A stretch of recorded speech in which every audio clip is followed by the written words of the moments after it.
হাদিসের মধ্যে আল্লাহ রাসূল সাল্লাল্লাহু আলাইহি ওয়াসাল্লাম বলেছেন, লা জাওয়ালুদ দুনিয়া আহওয়ানু আলাল্লাহি মিন কতলি রাজুলিন মুসলিমিন। একজন মুসলমান হত্যা হয়ে যাওয়া, একজন মুসলমানকে মেরে ফেলার চাইতে সারা পৃথিবীটা ধ্বংস হয়ে যাওয়া এটা আল্লাহর কাছে সহজ। মুসলমান এত দামি আল্লাহর কাছে কেন? হাদিসের মধ্যে আল্লাহ রাসূল সাল্লাল্লাহু আলাইহি ওয়াসাল্লাম বলেছেন, লা তাকুমুস সাআ হাত্তা ইউকালা ফিল আরদি আল্লাহ আল্লাহ।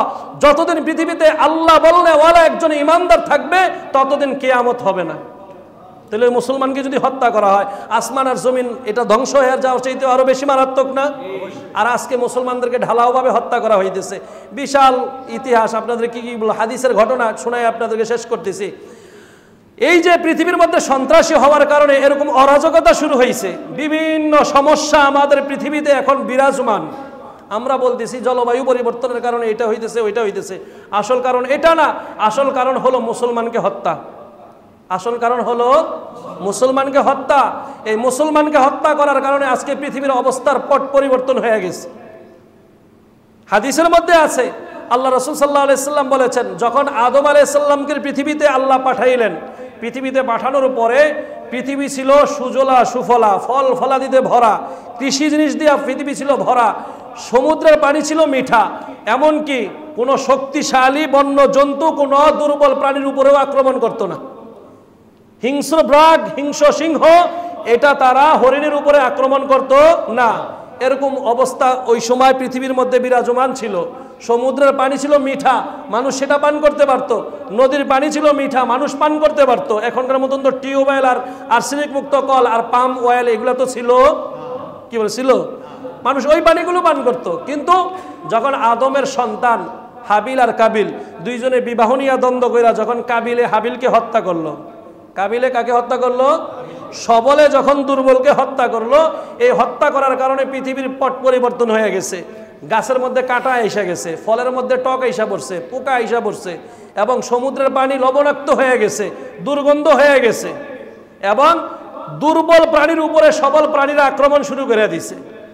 যার কারণে পৃথিবীর মধ্যে যে একটা স্থিতিশীলতা ছিল, একটা ভারসাম্যতা ছিল, এই কাবিল হাবিলকে হত্যা করার কারণে এই ভারসাম্যতা নষ্ট হয়ে গেছে, স্থিতিশীলতা নষ্ট হয়ে গেছে। ঠিক তদ্রূপ কিয়ামত পর্যন্ত যতদিন পৃথিবীর মধ্যে কোনো মুসলমানকে এভাবে অন্যায়ভাবে হত্যা করা হবে, পৃথিবীর মধ্যে একটা একটা করে বিপর্যয় তৈরি হতে থাকবে। যতদিন মুসলমানদেরকে হত্যা করা বন্ধ হবে তখন পৃথিবীর মধ্যে স্থিতিশীলতা চলে আসবে। আর সেটা হবে ঈসা আলাইহিস সালাম আসার পরে। ঈসা আলাইহিস সালাম এর বাহিরে এখনই আমাদের দেশে ক্ষমতা লইয়া দ্বন্দ্ব আছে না নাই? কথা বলে না কি? ক্ষমতা নিয়ে দ্বন্দ্ব শুরু হয়ে গেছে না? এই কথাটা বুঝে না যে আমি যে মারা যাব। এমন এমন কথা এক একজনের মনে হয় মরবো না, আজীবন থাকবো পৃথিবীর মধ্যে। কোন সময় ক্ষমতাটা নিবে, কোন সময় আমার কাছে আসবে, কোন সময় আমরা পাবো, এরপরে আমরা এগুলা করব। এই একজনেই সব করে ফেলতে পারে। এই সমস্ত কারণেই পৃথিবীর মধ্যে শান্তি সুখ খুঁজে পাওয়া যাচ্ছে না। যতদিন পর্যন্ত ইসলামের ছায়াতলে মানুষ আসবে, কোরআনকে মানবে, ততদিন পর্যন্ত এই পৃথিবীর মধ্যে শান্তি থাকবে। এর বাহিরে যখন মানব রচিত আইনের মধ্যে চলে যাবে, জাতিসংঘের মধ্যে যখন চলে যাবে, কোথায় বেটা বাংলাদেশে আসছিল জাতিসংঘের মহাসচিব, পাঞ্জাবি পরাইয়া দিছে রোজার মাসে। আমি মনে করলাম যাক ভালোই হয়েছে, কিন্তু ওই বেটার মুখ দিয়া তো একটা কথা বের হয় না যে ফিলিস্তিনের মানুষদেরকে এভাবে হত্যা করা যাবে না।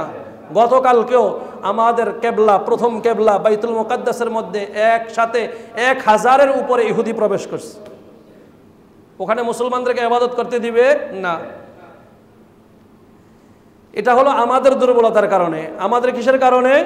দুর্বলতার কারণে। যদি আজকে আমরা আমাদের বাংলাদেশ থেকে যেমন মাস পর গাজাটা হয়েছিল গত 12 তারিখে, মানুষেরা যেভাবে মুসলমানদের পক্ষ অবলম্বন করেছিল, এভাবে যদি সারা পৃথিবীর মধ্যে মুসলমানরা এরকম গণজাগরণ দেখাইয়া দিতে পারতো, সারা পৃথিবীর মানুষেরা আজকে 200 কোটি মানুষের মধ্যে যদি 100 কোটিও দাঁড়ায় যদি মুসলমানরা বলতো আমরা জিহাদ চাই, জিহাদ করে বাঁচতে চাই, এবং মুসলমানদেরকে আমরা নিহত, হত্যা এবং মুসলমানদেরকে শহীদ হতে আমরা দিব না, জাতিসংঘের কাছে জবাব চাই, তাহলে দেখতেন অটোমেটিকলি এটা বন্ধ হয়ে যেত।